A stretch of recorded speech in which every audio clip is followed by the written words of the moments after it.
There we go, we're recording. Off you go, enjoy. All right.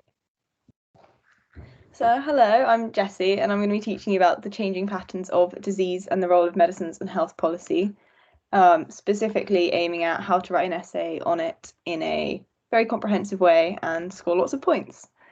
So, the key changes in the last 100 years that you really need to know about are the decline in infectious diseases, the increase in life expectancy, and the fact that the main causes of morbidity and mortality have changed. So, the decline in infectious diseases speaks for itself. And for the increase in life expectancy, some figures that you'd be expected to quote is that over the last 200 years, the life expectancy has gone from early 40s for both sexes to about 75 for males and 80 for women worldwide.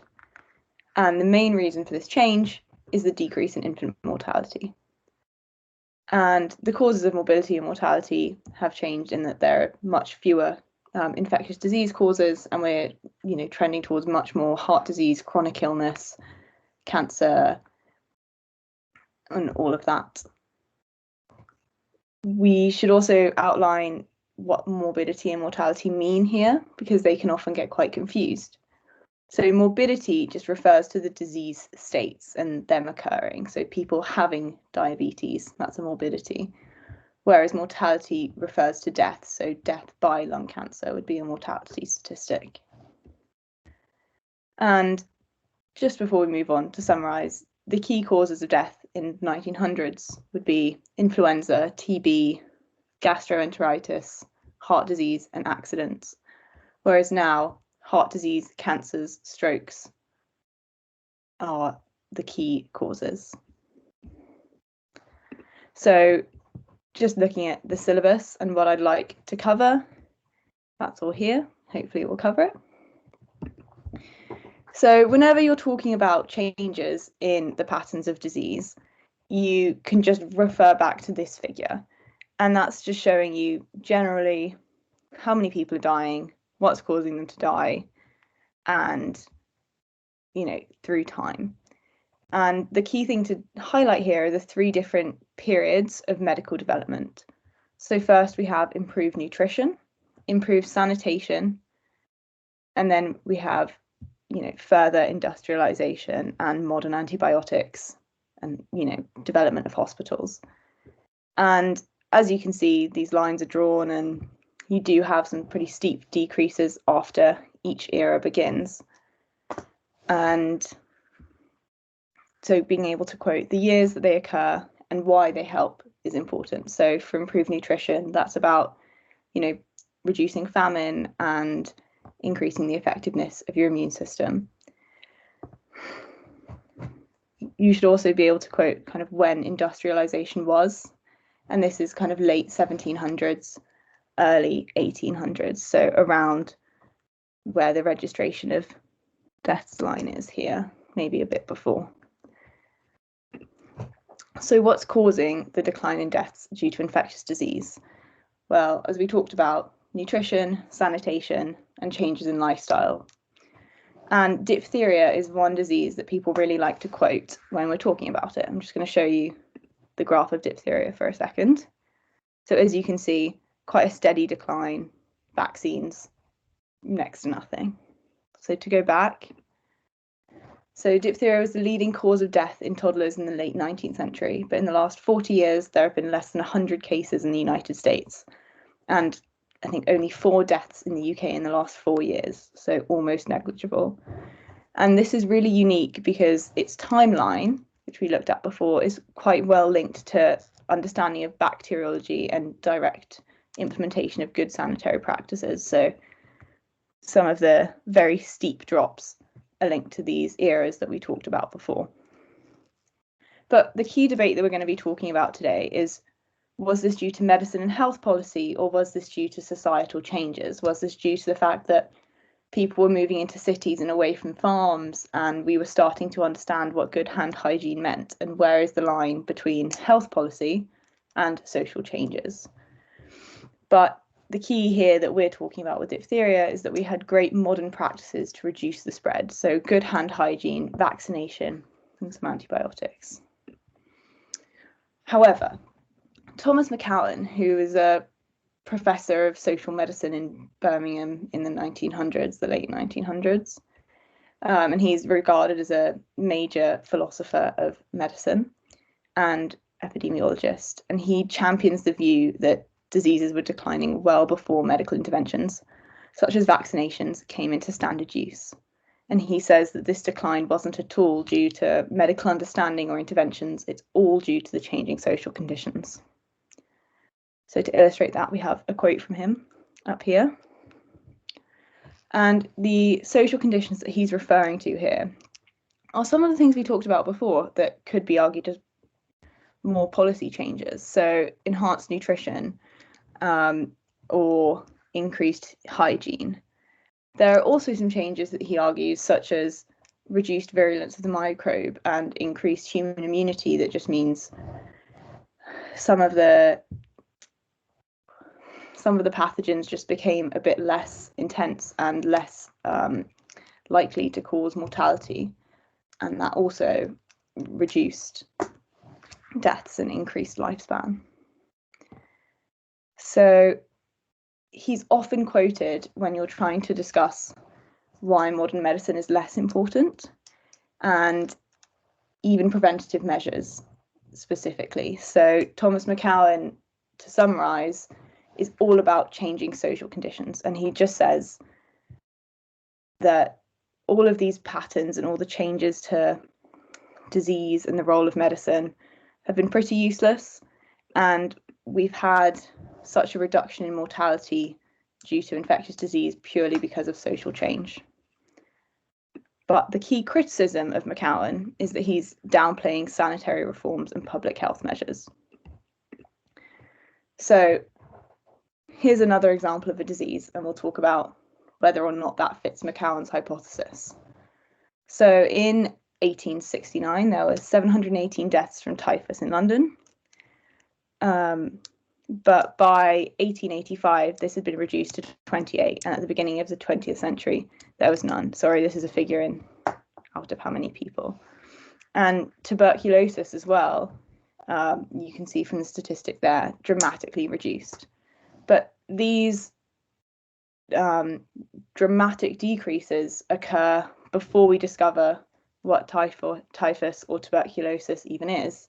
We hadn't discovered the tubercular bacillus at this point, so you can't really say that curative medicine played a part in that transition. There was no known cure, there was no vaccination, which is clear in this graph as well. So this fits McCowan's ideas quite well.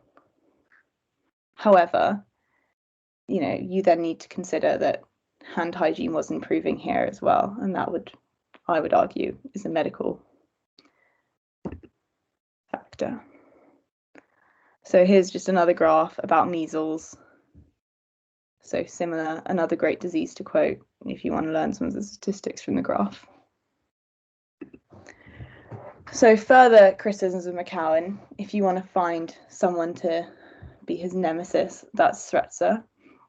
And he says that McCowan really fails to recognise the importance of political intervention and public health strategies, some things we've already talked about, and changes such as sanitation, housing, food quality control, and saving water supplies were crucial. In fact, he even goes the opposite way and argues that the Industrial Revolution was causing social changes that negatively impact people's health. For example, overcrowding or poor working conditions, and people having jobs such as chimney sweeps, which we now know would put you into contact with a lot of carcinogens. So some of the public health measures that he's talking about are cleaning water supplies and pasteurization of milk, and those could definitely be talked about in an essay as some important measures to reduce mortality. Quarantine and isolation were also some very early public health measures, and I know watching this, quarantine and isolation might feel like a very new thing, but the practice of quarantine actually began early in the 14th century, and it was done to protect coastal cities from plague epidemics when boats were arriving. So, for example, in the 1300s, Venice had a policy that all ships were required to sit at their port for 40 days before they were allowed to land. By the late 1700s, most colonies had quarantine laws, and this was mostly aimed at smallpox and quarantining that. And these were still in use in the 20th century.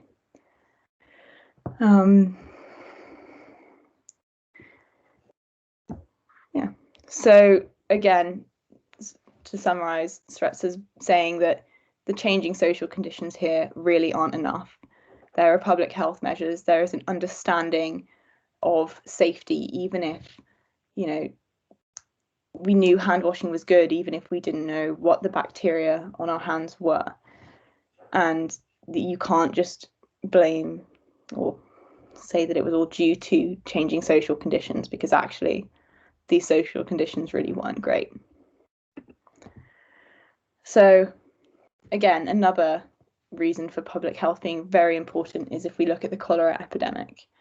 And Sir John Snow is the wonderful man who realised that cholera was spread through the water. And he plotted the distribution of reported cases on a map, and he found that in this London borough, everyone who had cholera was taking water from this same water pump. The pump was closed, the sewage that was polluting the pump couldn't be ingested by people anymore, and the local epidemic subsided. This is a very great, very clear example that it's public health and not just social change.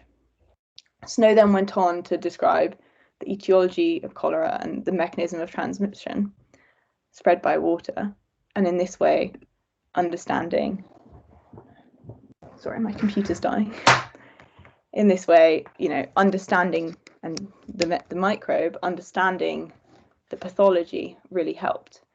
And this is quite relevant to the COVID pandemic that we're experiencing now, in that, you know, lockdowns and future public health safety measures work because we understand how COVID spreads. So we know it's through droplet form mostly, and it's mostly through the air. So we wear masks, and through understanding the incubation period of COVID in the human body, we can time isolation periods so that they aren't too much, but we're still staying safe. And if you wanted to see how effective public health measures really are, all you need to do is look at some COVID statistics and see those curves flattening and dropping down when lockdown starts. So why do we still regard McDonald as influential? Because I've spent the last few slides saying, here are all his critics, here are reasons why he's wrong. And in essence, it's because curative medicine, antibiotics, surgery, hospitals has only played a marginal role in the mortality decline until about the middle of the 20th century. So he's not wrong when he says that curative medicine isn't you know, the thing that's changed all of this. However, he's not quite hitting the nail on the head, because many people today would argue that public health is a form of medical intervention. You can decide that in your essays, whether or not you think it's more cultural or more part of the medical movement. So we're going to move on to lifestyle diseases, because we've just talked about infection. Those were key causes of death back then. And we're going to look at lifestyle diseases, which are the key causes of death now. So take a short pause and think about what sort of behaviours and lifestyles you think might be relevant and might come up.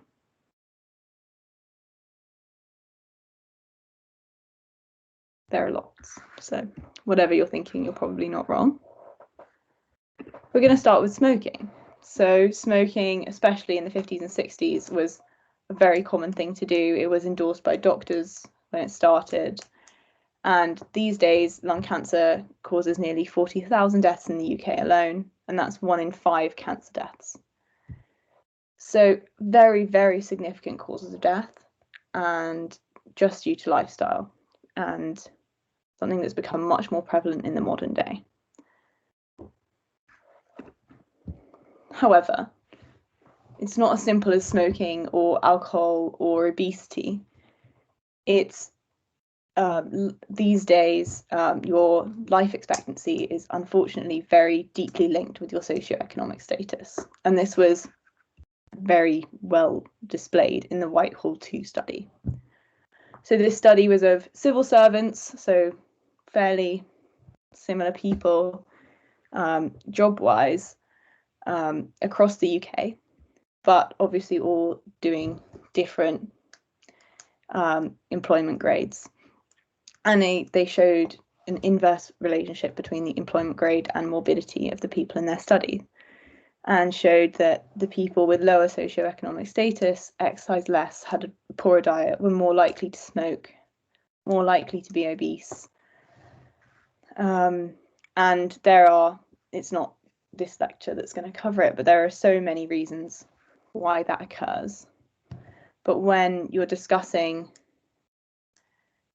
lifestyle diseases, it's always important to discuss them with an understanding that lifestyle diseases, unfortunately, affect some people in our society more than others. And I've quoted here some studies that start to dig into why lower status jobs might be associated with these, and why some socioeconomic differences in health exist. I would definitely recommend reading some of Michael Marmot's stuff if this is something you're interested in. We're going to move on to talk about the global burden of disease. And this study documented the major risk factors to health, specifically some environmental risk factors. And this studied DALYs. So what is a DALY? One DALY represents the loss of the equivalent of 1 year of full health. So DALYs for a disease or health condition are the sum of the years of life lost due to premature mortality or years lived with a severe disability.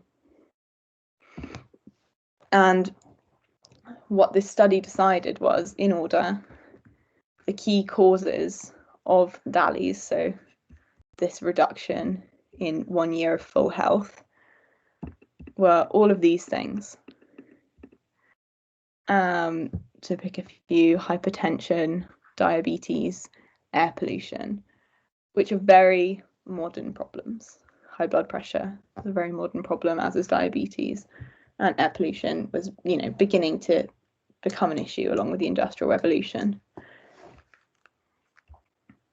So this study is something that really supported the NHS's focus on healthy lifestyles and public health. So the NHS has so many great campaigns at the moment. So Change for Life is about healthy eating, or Stoptober and is done by Smoke Free England, about helping people to stop smoking. We have a sugar tax as a country, although this is aimed at manufacturers, not the level of the people. And yeah, so if you wanted to take a more nuanced view on changes to the role of medicine in disease, it's not just about what's killing people, but it's about what's affecting their life and taking away healthy years from a person. And again, infections not made this list. And just a point I'd like to touch on is that these lifestyle changes do end up looping back to infectious disease. So as we've seen with COVID, people with high BMIs, type 2 diabetes, can be, or are definitely, more affected by infectious diseases. And to quote Louis Pasteur, a wonderful man, the pathogen is nothing, the terrain is everything. So some of these lifestyle changes that we're making that are some of the key causes of death are also linking back to causes of death 100 years ago and making us more susceptible to them. So, how important is medical care and intervention? In some instances, the work of McCowan has been used to justify political aims, such as arguments for reducing health expenditure, because they claim medical care has limited usefulness. There are some grounds to say this when you consider that treating infection is much cheaper than treating many chronic diseases, and also happens to sometimes be much more effective. However, the definition of medical care is a bit ambiguous, and maybe some expensive healthcare interventions could be debated. However, big public health movements are definitely still essential. I've mentioned Ian Illich here and iatrogenesis because again, there'll be another lecture on this, but modern medicine, when we're talking about how it's helped, we also need to talk about iatrogenesis, where medicine can cause more harm than good.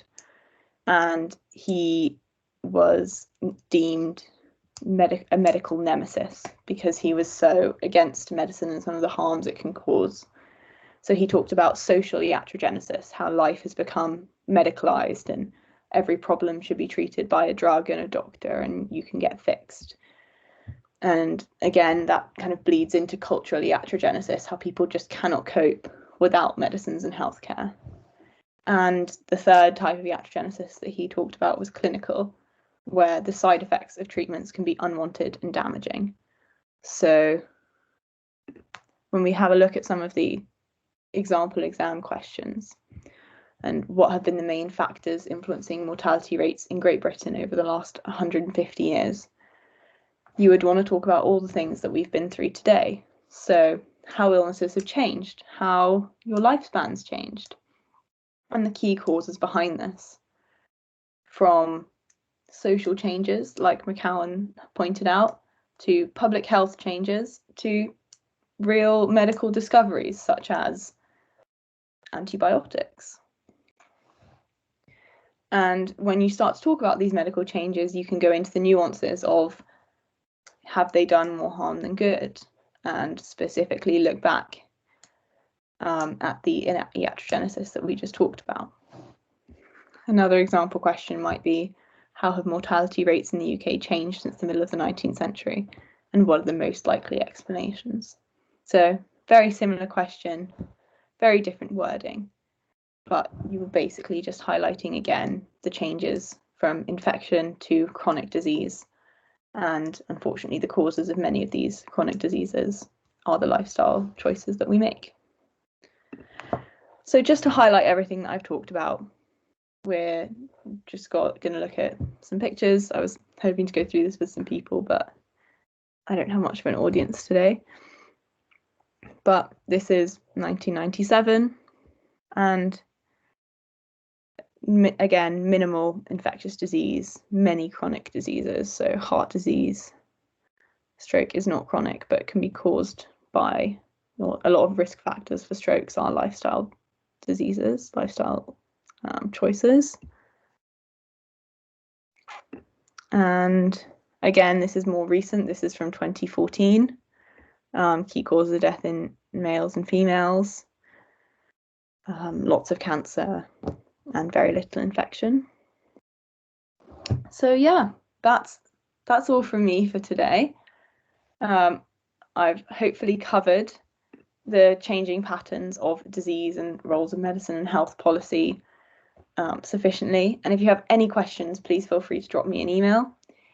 My top tips for any sociology paper would just be to really get interested in the nuances and, get excited about the debate, and then have some good statistics to quote. Pick a disease that you find interesting, pick one person that you find a bit controversial. That rivalry that I talked about between the two philosophers is a great thing to cite. And yeah, other than that, that's it from me. So thank you very much for joining me today. That was brilliant. Thank you very much, Jessie. No problem. Thank you for